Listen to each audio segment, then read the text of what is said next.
Welcome to another episode of Electable. I'm Deb Chubb, and our podcast is sponsored by the Indiana Women's Action Movement.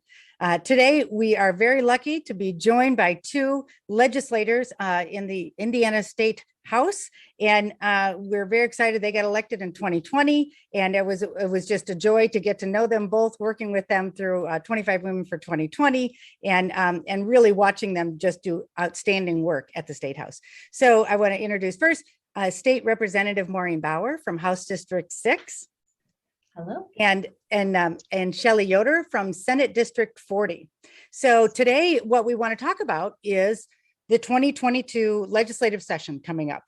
So we want to talk about what we're going to see, what you are going to be spearheading in the legislature, and what's going to be really scary. So Maureen, let's start with you. So tell us what bills you are working on and you want to introduce in 2022.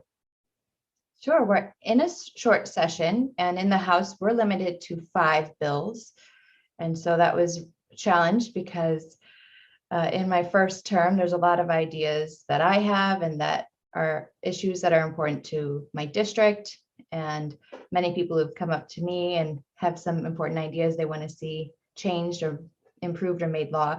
So I will be addressing bringing back one bill I filed last session to address toxic chemical exposure while on the job for our firefighters. So doing some blood testing for PFAS, which is an emerging toxic chemical that accumulates in your blood and in the environment. A few years ago, in Indiana, we banned firefighting foam because of its toxicity and impact to human health. And so now I think it's time to remedy the health impact of that chemical to individuals, especially firefighters and those who put their life on the line at their job every day. So I'm really excited about that bill and the bipartisan support around it and seeing that move forward. I'm also introducing a bill similar to a bill I filed last session about medical screenings for incarcerated women. I think that is an issue across the state. When you're incarcerated, you're under the care of the state or the county, and we need to ensure that that medical treatment that you get is high level treatment, not just the minimum. So this bill will have healthcare screenings for cervical and breast cancer, and it'll also codify DOC policy for when you're released. You will have access to your ID, birth certificate, social security card, and sign up for Medicaid. So it's something that's already done, but we hear some stories about that not happening. So it's also to help with that reentry process, which can be a bit challenging. Another bill I'm excited about is a parental bereavement leave bill, kind of on the same lines of maternal and infant health. 1 in 4 pregnancies end in miscarriage, and not everyone has bereavement leave through their employer. So this would establish some time off to grieve, to seek out medical care, and really ensure that we're taking care of our health and our mental health as well in times of tragedy.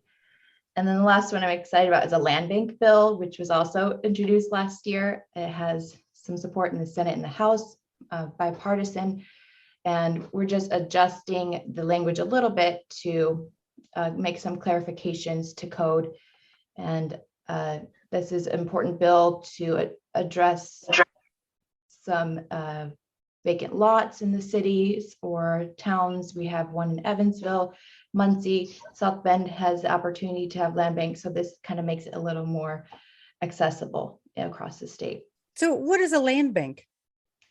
So a land bank, it allows vacant properties or abandoned properties to be taken over to infill. So it addresses problems of vacant lots or abandoned lots. It addresses housing instability. So we have a very big shortage of affordable homes and housing. And also the building industry is not able to build enough homes to keep up with this shortage of stock. So it has a wide range of support to address many of those issues. It's kind of, I like to think of it as building up instead of building out. So if we go into my community of South Bend, if we have some homes that maybe were demolished or are now just a vacant lot, it allows opportunity for that property to come under new ownership and to create new opportunities for home ownership. So it's really a win-win for the building industry, for cities and towns who have those vacant or abandoned lots that they want to address, and then to increase access to affordable housing options. Well, that's excellent. I know in Gary, they worked on that a lot, where they had so many, abandoned houses, but it sounds like it's really something to really facilitate, repurposing, abandoned and impacted land, which of course is great because it means you're not, cutting down a bunch of trees to build a new house. Instead, you're using property that's already impacted. Yeah, So, absolutely. all right, that's great. Okay, so Shelli, tell us about what you're thinking of working on, what you're working on now, what you want to introduce in 2022, and and how you feel about that getting passed.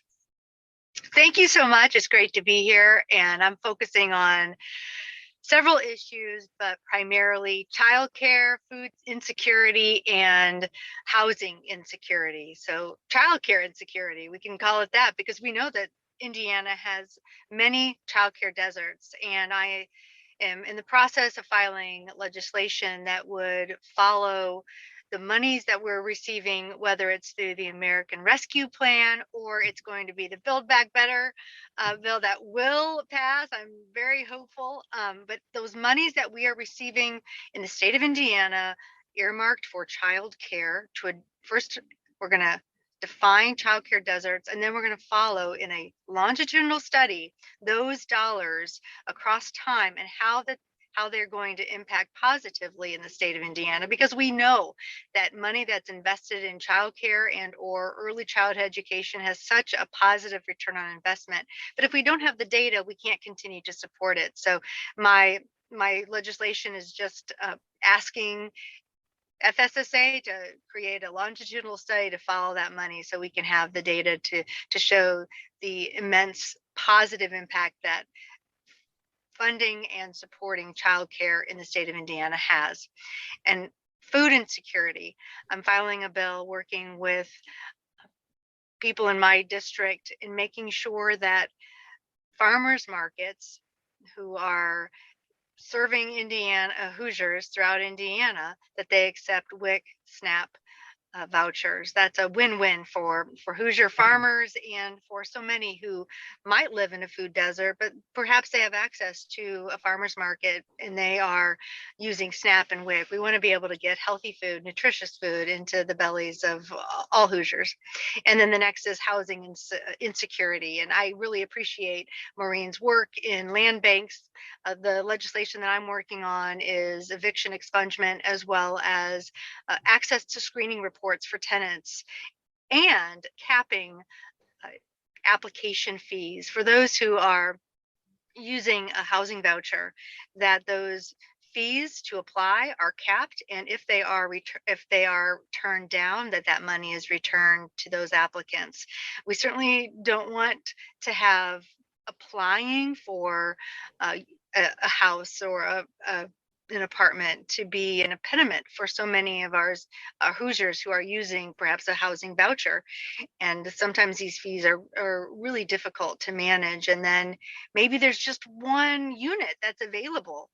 And there are 20 people who are applying, and then those 19 are out that money. So we want to make sure we get those dollars back into the pockets of Hoosiers. And then I'm going to be refiling my net metering bill. We want to make sure that Hoosiers, we have a gig economy in so many different ways in Indiana, and we need to have net metering. This is not, it has become partisan, but it is a nonpartisan issue. We want to make sure that we are permitting and allowing net metering. It's such a positive win-win for the state of Indiana and for Hoosiers, and we want to provide ways to make that feasible. But with the ending of net metering coming to a close, we need to repeal that and make sure that net meter remains available, and we are making those investments in renewable energy throughout Indiana, and for Hoosiers to be a part of that solution. Also, community gardens, I will be filing a bill to make sure that community solar gardens, that community solar is an option for people if they don't live in a home that permits solar panels to be put in, but there could be investment in in Hoosiers being able to be part of a community solar project and receive their energy in a renewable fashion using community solar gardens. And also, just looking at my little list here, I've been working with making sure that investments throughout for state employees, that we're being smart about those funds and weaning ourselves off of fossil fuels even in our investments. So that is another piece of legislation that I will be filing as well. So I'm excited about Those are the great. session starting again and working with people like Maureen in the House, but making sure that we're improving the lives of Hoosiers from our northernmost border down to our southernmost, and Right. east and west. That's great. Oh, it's so comforting to know that the both of you are out there doing the work that really means, something to so many people's lives. So, okay, now let's talk about bills that you think might be coming out or that you've seen proposed by Republicans, where you think there might be some ability to work together with Republicans. Anything, Maureen, bills that you think, oh, this is going to be a totally bipartisan bill? Well, I think our land bank bill would be that way. I'm hopeful that it will be. Yes. Excellent. And the same with the PFAS blood testing. So we've had some conversations where we have full range of support. I would say, most of the bills that pass out of the House are bipartisan. So it's easier to think of those ones that seem a bit more extreme and gain more headlines. But as I sit on the Agriculture and Rural Development Committee, all those bills were unanimous support, establishing urban agriculture zones. And it's encouraging to serve on that committee for that reason. So I think I'm hopeful that, again, most will be that way. So I'm not sure if I can think of any other that I would say. So, well, what about a decriminalization of marijuana? Is that going to happen? I don't know. Shelli, is it going to happen? Why is it going to come out? Sure. We're getting mixed messages from our governor. I know he did endorse Representative Arrington's bill to create a pathway forward, what legalization would look like in Indiana, which I think is smart. It's great. We're having the conversation. We can't just avoid it and say, no, not here. Even if our governor says he won't legalize cannabis with the federal restriction, having it still illegal, we can at least start the conversation, get those people in the same room and look at it from a realistic point of view. I thought he was fairly supportive of decriminalizing possession of, at least small amounts. I think what we're seeing is the wave of support is drowning out the naysayers, and they're seeing that throughout Indiana there is support for decriminalization. There is support, and going into another election year, there has to be conversation about this, because the majority of Hoosiers are ready to move forward with our neighboring states to set up a system. And I know Representative Arrington has language, and I'm so glad to see it. And we need to come to the table, as Representative Bauer said, and begin to, what can the guardrails be? What kind of system can we set up for Indiana? But the reason why we're talking about it is because it is popular, because they know that the polls, the numbers are there to begin moving in this direction for the state of Indiana. But whether or not we will see any real progress, I guess we'll have to wait. And one of the challenges, Deb, really is we haven't seen any legislation that's been filed. So we don't know. It could be bipartisan. The only thing that we're privy to is what we're filing. The one bill that's been filed so far is HB 1001, and that is the vaccine mandate. And we're going to be hearing that in committee, I believe, tomorrow. So if your listeners, I'm not sure when this is going to be airing, but Thursday, December 16th, folks can go to the IGA website and watch that committee hearing live. And if you want to provide testimony, then that's always encouraged, no matter what is happening. If you care about a particular piece of legislation, and if you can get yourself to the State House and testify, because that's a powerful, it's always powerful to hear Hoosiers' voices. But one of the challenges that I was just mentioning is we don't know what other legislators will be filing just yet. So we're not sure what all we can get excited about other than our own legislation that we're filing. Geez, it seems like, and then once it starts, it goes so fast. It's just, you wish there were a little more transparency in all of this. So in the bill you're talking about, the mandate for vaccinations is really a mandate that does not allow businesses to require their employees to get a vaccination. And requiring businesses to honor, any exemption that's offered, any religious or health exemption that's offered without any question. So, and there has already been a lot of pushback from the Chamber of Commerce and even Governor Holcomb, who says, I don't think we should be telling businesses what to do and how to keep their staff safe. So I guess I suspect that, that's going to soften up there. And, because they brought it up, they thought they were going to do it in the one day you were there, I don't know, a couple of weeks ago, and then pulled it off. So when there was so much pushback.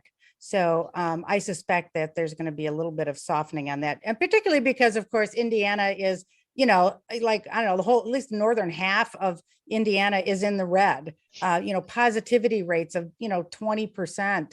And, and hospitalizations at 3,000 yesterday, over 3,000 people in the hospital with COVID yesterday, higher than it's been in a year.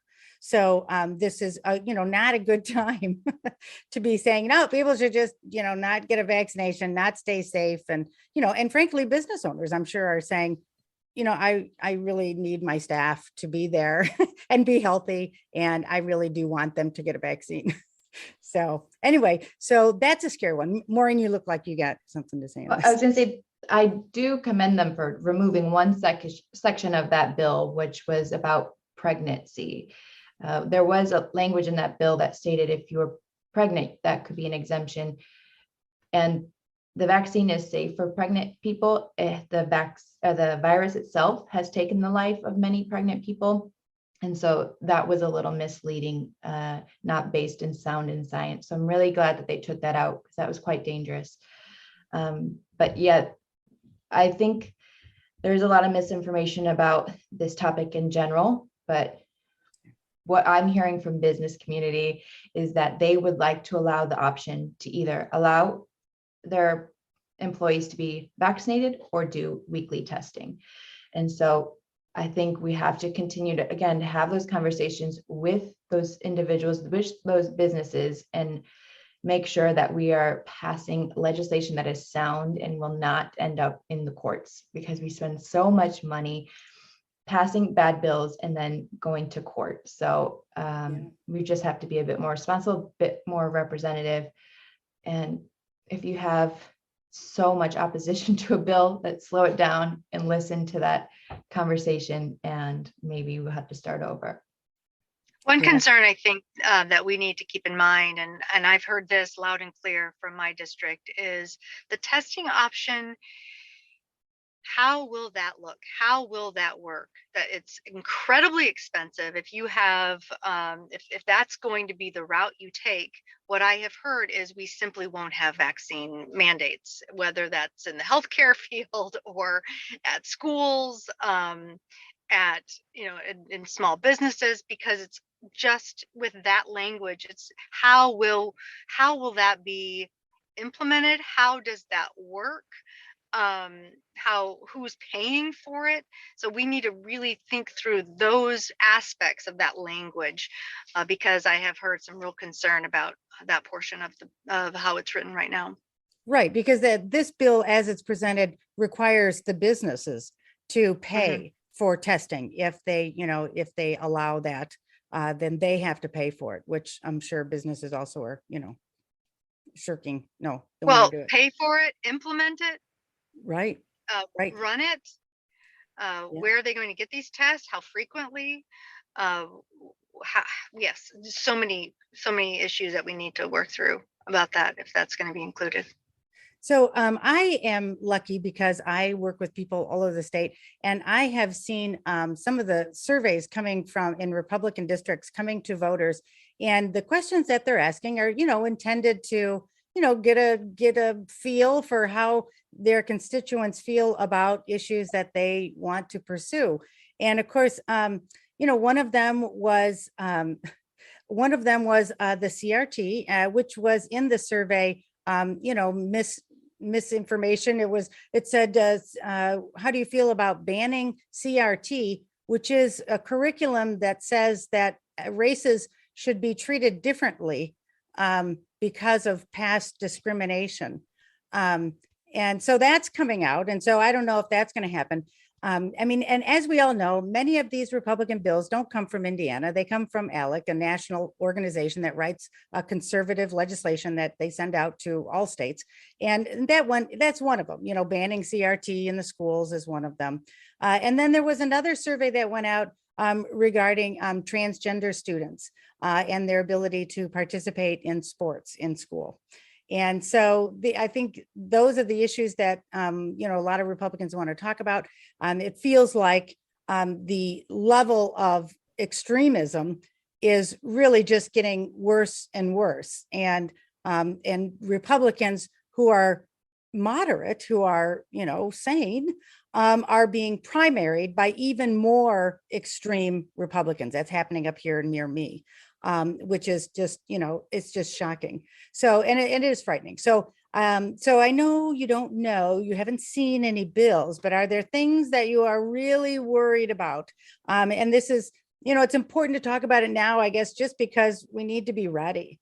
If there's, there was a promise by Senator Liz Brown from Fort Wayne to introduce a bill that mirrored SB 8 out of Texas, banning abortions after 6 weeks and creating this, vigilante system of enforcement. So what do you think is out there that we really need to make sure we are, getting ready for? Well, I failed to mention that I am working on a couple of pieces of legislation.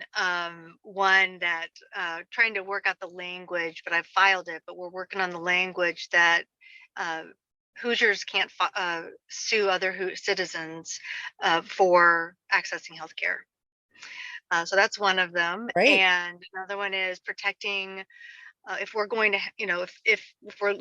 if there is a possibility that there's going to be this legislation, protecting Hoosiers' personal health information from online, some portal where people can enter information that Hoosiers' private healthcare information is protected. So I have 2 of those bills, trying to anticipate some of that. That is very much a concern. So yes, I am concerned about that. We hear, I don't know about Maureen, but we hear when it's our bills, and one way that it gets stopped is, we don't have enough time, it's not a budget year, or that's currently being litigated in the courts, so we're going to let that work itself out. But that isn't always the case, because here we have, if we do hear a language like what we see in Texas or worse, then currently that's getting litigated in the courts. So why are we hearing that? So we're gonna have to wait and see. But I anticipate something. And another thing I'm worried about is the turning school board races into partisan races, that you'll have to declare Republican and or Democrat as a school board candidate. And that's just the wrong direction for Indiana. Yeah, I sit on a school board, as you know, and so and I, there are, of my fellow school board members, I have no idea what party any of them belong to. And and I mean, well, people know me, but anyway, that means we don't worry about that. We don't talk about partisan issues. We don't pick up things that are partisan. We are really, truly just focused on making sure our kids in our district get the best education and services possible. So I agree. I think that's really just the wrong direction, and it's going to be problematic. Yeah. one I of think our that is a elect problem.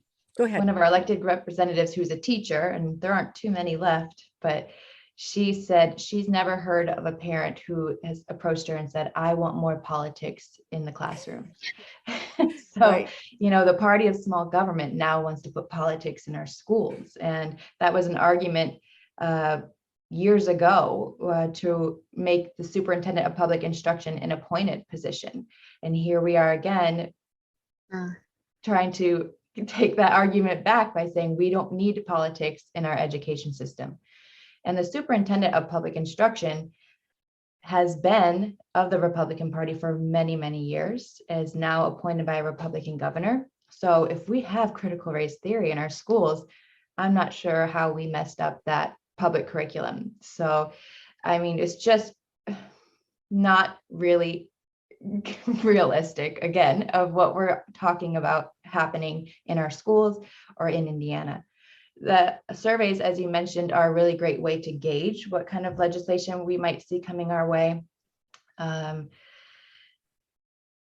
One year there was a questionnaire about permitless carry. And I think the opposition to that question was about 68% were opposed to permitless carry, yet that bill came to the House floor, almost passed, and I think we might be seeing it again. And that's another bill that has overwhelming opposition, especially from law enforcement, and they've detailed how it will hurt their ability to do their job and to keep communities safe. And it's just really difficult that we have to continue to put the pressure on being representatives of the district who are there to serve. And that'll remain a challenge, but it's something where the public can really hold their elected officials accountable.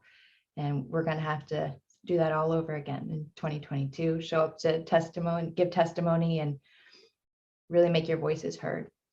So, yeah. And so, Shelli, in the Senate, are there any other scary bills that were there last session that you think might come back? I'm sure. Of course, right now, nothing is coming to mind. I can't think of anything specifically, but if you give me a second, I'm sure I will. But there was plenty.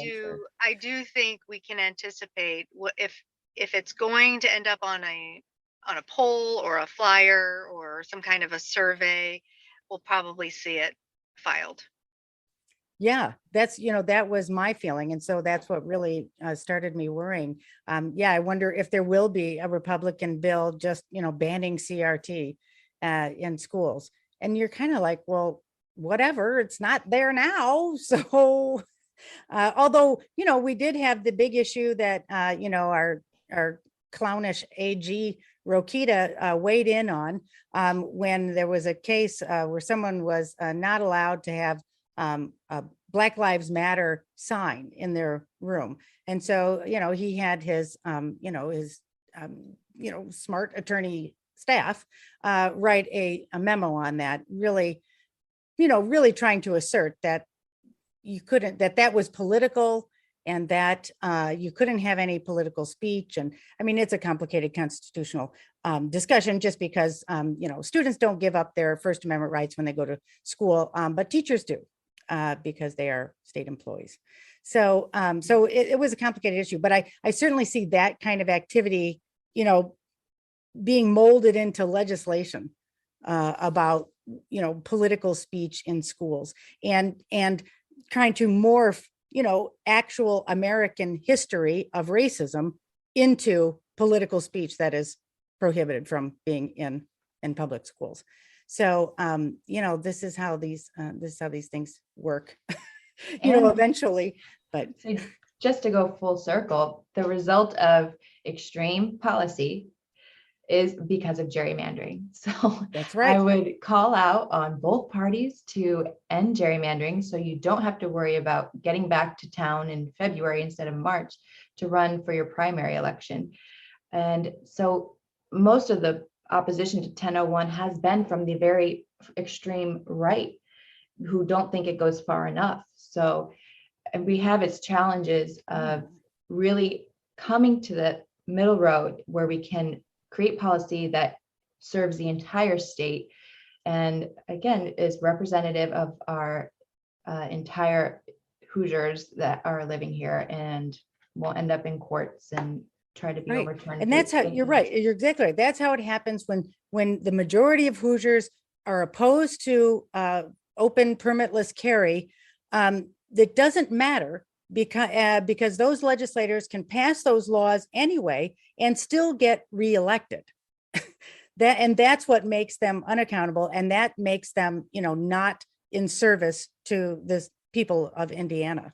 And that's how, yeah, you're exactly right. That's what the result of gerrymandering is. People can be extreme as they want and can pass whatever they want without any accountability and without ever having to worry I about just an want to election. say, that's right. But I just want to say, what is so scary about Black Lives Mattering?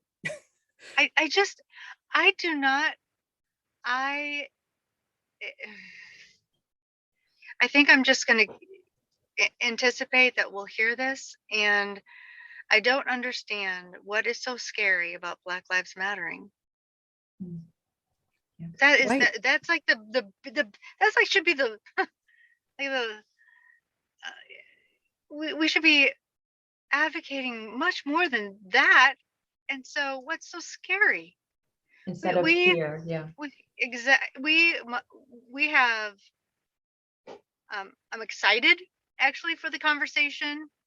I think that you know, phrases like CRT are out there to scare people, Mhm. and it's an opportunity to educate people.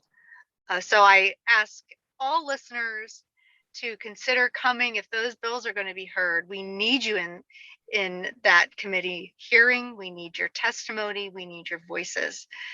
So we'll stay in touch, Deb, and let you know when those hearings are Excellent. scheduled. Excellent. Yeah. And so, yeah. And just one last thing on your point about gerrymandering is that, see, now I forgot, I got like distracted for 1 second and I lost track of it, but anyway, we'll get back to it, but I know we're almost out of time. And so, I just want to thank you both so much for talking with me and, really advancing, this discussion. This is so important that people know what's coming. Oh, now I remembered. So this is at my age, like at random moments, you remember. So it was the fact that I worry about laws being introduced and passed that are going to affect our elections. So, as you were saying, the gerrymandering is one of the ways that we end up with extremists in charge that don't represent Indiana. And another way is changing the election laws to allow, Republican, now we have this Republican supermajority, to allow legislators to overturn the results of elections. And we almost saw it last time. There was a bill that said that legislators could usurp the powers, could throw people off of local election boards if they didn't like what they were doing. And that, I don't think it passed because, and I'm not honestly positive because it was this tiny little piece in a very large bill. But I don't think it did. But I suspect that those will be coming back. And we all know that in many other states, those ideas have passed. And many voter suppression and election oversight bills did pass. And in Indiana, we didn't get a whole lot of that. But that's another thing that I think we have to be on the lookout for. As someone posted something on social media saying Indiana college voter turnout was increased by 20% last year. And honestly, my first reaction was, well, look for a bill that will further restrict college students' ability to vote next year. Because I think that's been filed before. Yeah, it was. Remember, they tried to make it that, so they tried to make it so that college students in Indiana, if you wanted to vote here, you had to get a driver's license here. Mm-hmm. And then they finally, after so much outrage, allowed students to use their college, which are public schools. It's a government issued ID, photo ID, and finally allowed them to use that. But I suspect there will be more in that vein this year. So it's really tough. It's really tough staying on top of all this. So anyway, I'm so happy that we have the both of you in there doing all of this hard work. So, okay, wait. So we are out of time. So just, any final words, Maureen, about the session? And no, I'm really looking forward to it. Again, we're told it's a short session and there's some restrictions. We know that there will be a tax cut, or there'll be some sort of talk about tax cuts. That's one thing we didn't talk about yet. So they will be reopening the budget to adjust some of the taxes. So maybe that'll lead to more opportunities to have a more equitable tax structure in Indiana, see more relief to working families, put more disposable income into your pockets, maybe take the tax off of diapers and tampons. I don't know, but so it'll be an exciting session, that's for sure. Excellent. All right, Shelli, any final words? I just want to encourage all Hoosiers to stay involved and make sure that your elected leaders know where you stand on issues. I know I value hearing from people, and if that is an email, a phone call, getting yourself to the state house, that's really tough for a lot of people, but even a personal email or phone call makes a difference. So thanks to all of you who have already reached out, and I look forward to hearing from many more of you. All right, great. All right, well, thank you both, and good luck. I'm sure we'll, talk again soon. And I hope that you will come back and do an update as the session progresses. Absolutely. That sounds great. Thank All right. you. Okay, take care.